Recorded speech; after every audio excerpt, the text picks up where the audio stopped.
Hey, I'm John Cristani, and in this video, I'll be walking you through the 4 bullet points I have, CCDQ, of how you can host a good webinar, and also be showing you what a good follow-up sequence is so you can make your online training session a total hit.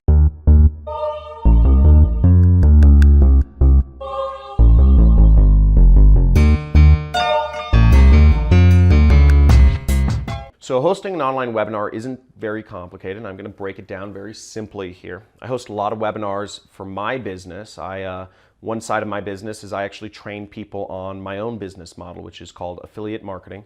Basically, I'm selling other people's products on a commission-only basis. If you want to learn more about that, just subscribe to my channel and you get a free course.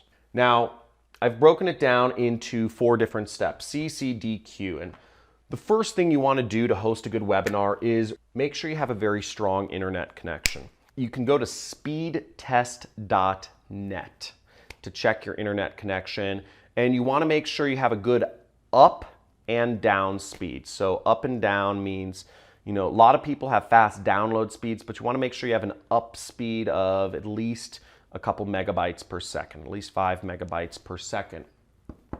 The other thing I would recommend you do, so again, be on a sound internet connection. You don't know how many people I've seen that have tried to perform a webinar only to get cut off midway through or something like that.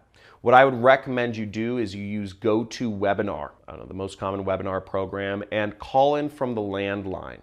Okay. Now, if you call in on your phone, if you're somewhat worried about your internet connection, GoToWebinar gives you an option to literally just dial in a number. So the audio is on a telephone connection, whereas your video is on your internet connection. This gives you kind of a backup in case your internet connection is a little bit spotty. People will still be able to hear you on your phone. You'll still be able to hear them. Second thing is do a sound and video check when you begin. Make sure your audience is, hears you and sees your screen. And what I would do is simply just put up a slide or put up your first visual and ask the audience, say, hey, can you press 1 if you hear me all right and if you see the screen all right? And you tell them what the screen is supposed to say. Say the screen is supposed to be a big picture of me and my dog, or whatever you're showing. That way, you just have confirmation from your audience that everything's cool. If you don't see anything in the chat, that's probably a sign that you're not connected correctly, and you'll need to address that. Here's an extra thing, I just remembered this, is I would actually recommend you use 2 screens. Webinars, what I do, I don't always do this, but I always try to do this, is have a second screen up. Have the screen you're using to present on, and then have a second screen where you can put the chat, for GoToWebinar, you can put the questions people are asking, and you can also put a list of the attendees out. So what I do is I'll set my second screen up and my attendees and the questions people are asking on my other screen, just so I can keep tabs on what the audience is saying as I'm going through my presentation. Some people find this distracting. If you're new to performing webinars, it might be distracting to see people asking questions and you might feel like you need to answer them, or seeing people leave. That can be really disheartening if you're performing for an audience of 100 people and you just see, people are saying, oh, this is boring, or, oh, I don't understand what you're talking about, and you get all self-aware and self-conscious. So maybe you don't want the chat up and the attendees up, because maybe that'll distract you from the material you're delivering. I personally find it useful, but then again, I've done it quite a few times. Next thing I would say to do is when you begin your webinar, ask the audience to minimize their distraction. I always tell people a few things. I say, hey, if you could turn off the ringer on your phone and flip it down so that you don't see those blinky lights. Phones are designed to really just suck our attention away from us. And even if somebody's phone is on silent, you have these blinky lights on the top now that just blink if you get a message or a notification or whatever. So I always tell people, flip your phone down so it's facing the desk, put it on silent. On GoToWebinar, you can't be in any other tabs, but I do ask people, I say, please, close any other tabs that you're using that are up. And also I ask people to, turn off their TV, or, close the door to the room they're in, or whatever they need to do so they could focus on the material that I'm about to deliver. There are so many distractions people have in their lives. It can be a bit overwhelming. Life and technology companies are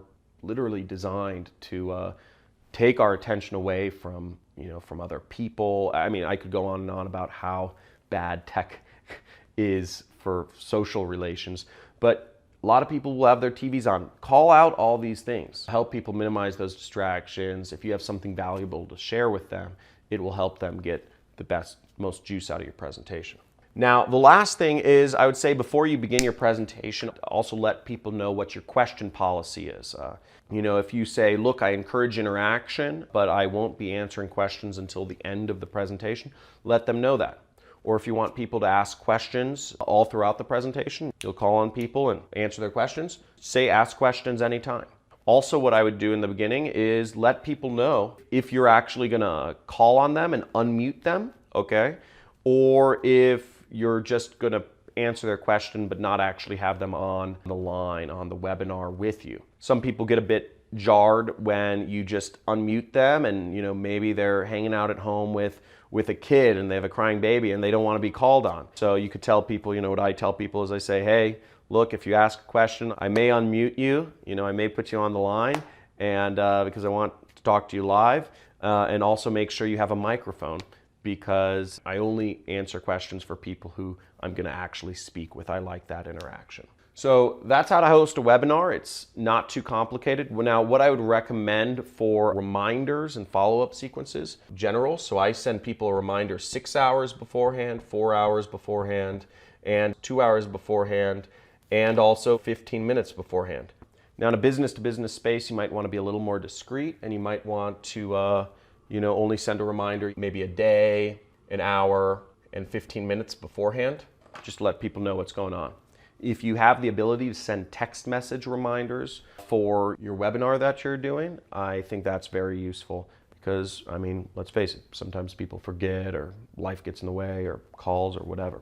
Hope that was helpful in teaching you how to host a good webinar presentation. If you're looking to learn more about what I do for a living, which is affiliate marketing, I'm selling other people's products on a commission-only basis, make sure to subscribe to my channel. You'll get a free course on affiliate marketing. It's 10 videos. It explains the basics of what this business is and whatnot. Also, make sure to hit that notification bell so you can update it of future videos of mine.